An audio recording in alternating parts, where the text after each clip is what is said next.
ജേവർ അന്താരാഷ്ട്ര വിമാനത്താവളം ഉദ്ഘാടനത്തിന് ഒരുങ്ങുകയാണ്. വിമാനത്താവളത്തിന്റെ 75% നിർമ്മാണവും പൂർത്തിയായി കഴിഞ്ഞു. ഉത്തർപ്രദേശിലെ ജേവറിൽ നിർമ്മാണം പൂർത്തിയാക്കിയ അന്താരാഷ്ട്ര വിമാനത്താവളം 3 മാസത്തിനുള്ളിൽ പൊതുജനങ്ങൾക്ക് തുറന്നുകൊടുക്കപ്പെടും. ഇതോടെ ഏഷ്യയിലെ ഏറ്റവും വലിയ വിമാനത്താവളമെന്ന റെക്കോർഡാണ് ഇന്ത്യയിലേക്ക് എത്തുന്നത്.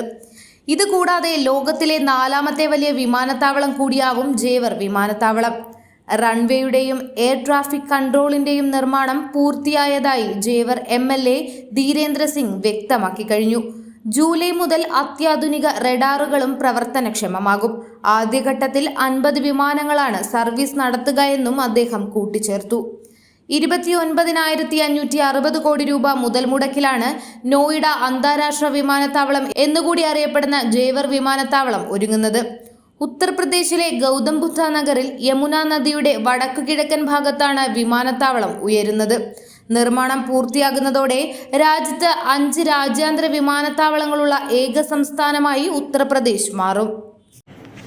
കൂടുതൽ വാർത്തകൾ അറിയുവാനായി ഈ ചാനൽ സബ്സ്ക്രൈബ് ചെയ്ത് ഫോളോ ചെയ്യുക.